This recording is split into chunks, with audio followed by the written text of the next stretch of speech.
Asap tunggal lurus di gurun, matahari terbenam bundar di atas sungai panjang. Gurun tak berujung, luas dan tinggi, megah dan kuat.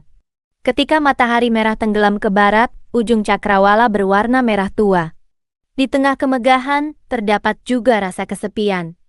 Asap perang zaman kuno telah lama hilang ditelan waktu. Meskipun jalur kuno Sungai Kuning telah mengalami banyak perubahan, ia masih ada.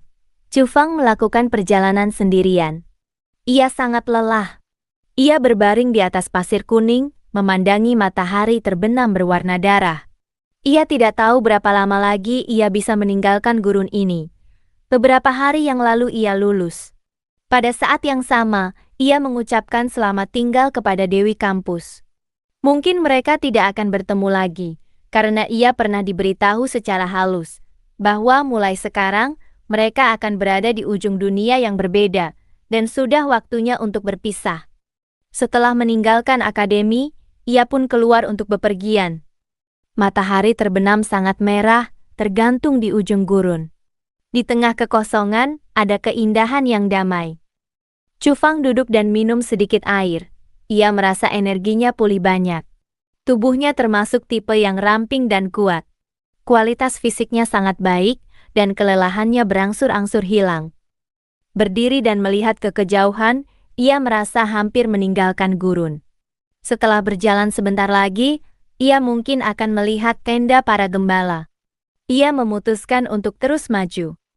Sepanjang jalan ke barat, ia meninggalkan serangkaian jejak kaki yang panjang dan jauh di gurun. Tanpa suara, tiba-tiba muncul kabut. Ini sangat jarang terjadi di gurun. Chu Fang terkejut, dan kabut itu ternyata berwarna biru. Di musim gugur yang dalam ini, itu memberinya rasa dingin. Tanpa disadari, kabut berangsur-angsur menjadi lebih tebal. Biru melingkari, kabur dan tidak jelas, menyelimuti gurun ini. Di ujung gurun, matahari terbenam tampak agak aneh. Perlahan-lahan berubah menjadi matahari biru, dengan semacam keindahan iblis, dan awan api juga diwarnai biru. Chu Fang mengerutkan kening. Meskipun ia tahu bahwa cuaca di gurun adalah yang paling tidak menentu, apa yang ada di depannya benar-benar tidak normal. Ada keheningan total. Ia menghentikan langkahnya. Sebelum memasuki gurun, ia pernah mendengar para gembala tua setempat mengatakan bahwa ketika seseorang berjalan sendirian di gurun, kadang-kadang mereka akan mendengar beberapa suara aneh dan melihat beberapa hal aneh. Mereka harus sangat berhati-hati. Saat itu ia tidak terlalu memedulikannya. Tetap tenang. Selain lapisan kabut biru yang samar, tidak ada perubahan lain di gurun. Chu Fang mempercepat langkahnya. Ia ingin segera meninggalkan tempat ini. Di ujung gurun, matahari terbenam biru itu sangat aneh, mewarnai langit barat menjadi biru. Namun ia akhirnya akan menghilang di cakrawala. Kecepatan Chu Fang semakin cepat, mulai berlari. Ia tidak ingin tinggal di tempat yang aneh dan penuh ketidakpastian ini. Di gurun, keajaiban seperti Fata Morgana sebagian besar terjadi di bawah terik matahari. Itu tidak sesuai dengan kondisi saat ini. Ini tidak terlihat seperti Fata Morgana. Tiba-tiba, suara ringan datang dari depan, seolah-olah ada sesuatu yang keluar dari pasir. Selain itu, suaranya sangat padat, naik dan turun. Chu Fang tiba-tiba berhenti, menatap gurun. Tanah di depan berkilauan dengan cahaya biru, seperti berlian biru yang tersebar di tanah, jernih dan transparan, bersinar di sisa-sisa cahaya matahari terbenam.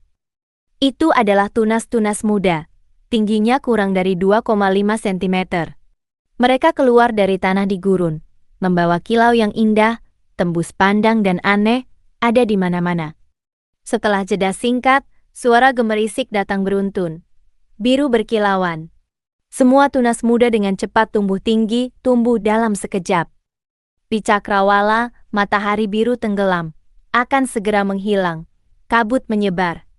Gurun yang luas diselimuti lapisan kerudung biru yang aneh. Suara bunga mekar terdengar. Gurun itu berwarna biru jernih. Pada saat matahari terbenam akan menghilang, tanaman-tanaman ini mulai mekar.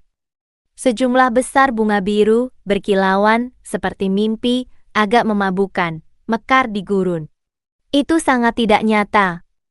Tanaman ini tingginya lebih dari 30 cm. Seluruhnya transparan seperti karang biru.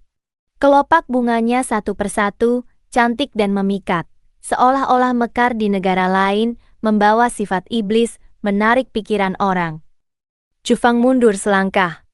Namun, di belakangnya juga sudah penuh dengan tanaman semacam ini. Cahaya biru mengalir.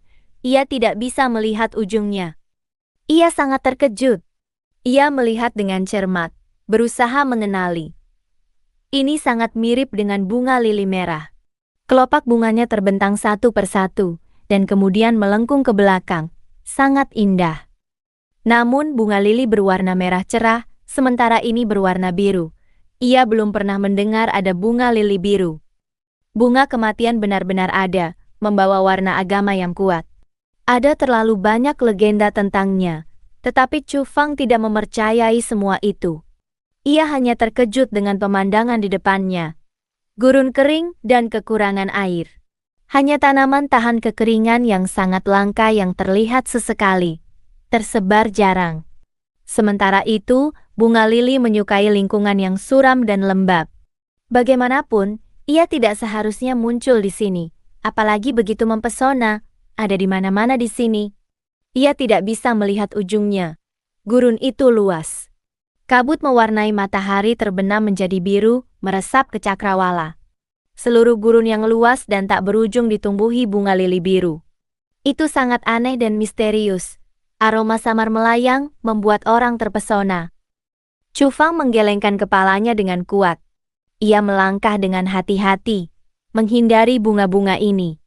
Ia menemukan bahwa hanya ada satu daerah tanpa tanaman semacam ini, yaitu jalur kuno Sungai Kuning.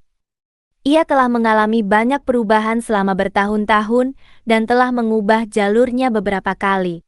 Ia melintasi gurun ini. Sekarang, ia hampir kering. Bunga lili biru mekar di kedua sisi, mengerumuninya. Bunga mekar di kedua sisi, saling melihat dari kejauhan. Akhirnya, matahari tenggelam. Tepat pada saat ini, tanaman-tanaman ini mekar. Bunga mekar hingga ekstrem, berubah menjadi lautan biru bersinar. Meskipun senja telah tiba, tempat ini dikelilingi oleh cahaya biru, sangat mempesona dan sangat cantik. Chu Fang berdiri di jalur kuno Sungai Kuning. Hatinya tidak bisa tenang, tetapi ia tidak berhenti. Ia maju dengan cepat di sepanjang jalur sungai. Langit berangsur-angsur gelap. Sisa-sisa terakhir matahari terbenam juga telah menghilang. Gurun biru itu berkilauan dengan cahaya. Kemudian tiba-tiba, dengan suara pengeran, setelah semua bunga lili biru mekar, mereka layu pada saat yang sama dalam sekejap. Kelopak bunga yang mempesona layu. Kemudian, seluruh tanaman mulai mengering. Mereka kehilangan warna. Kehidupan mereka habis. Mereka cepat menguning, dan kemudian hancur berkeping-keping, seolah-olah mereka kehilangan puluhan tahun dalam sekejap. Peng! Pada saat-saat terakhir, bunga lili biru yang kering di mana-mana patah inci demi inci, berubah menjadi bubuk. Pemandangan aneh ini sulit dijelaskan.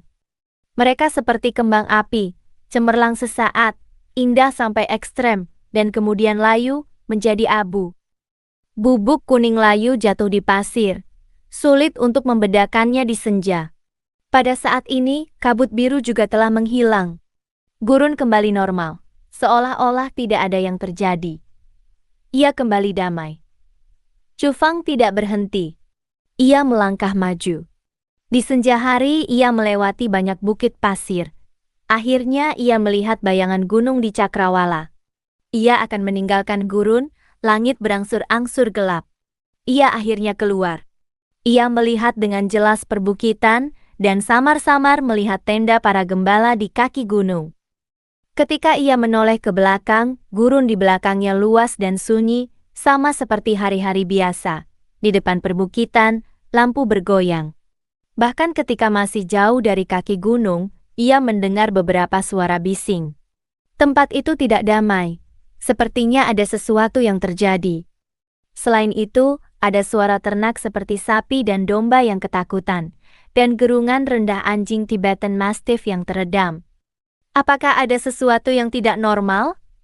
Cufang mempercepat langkahnya.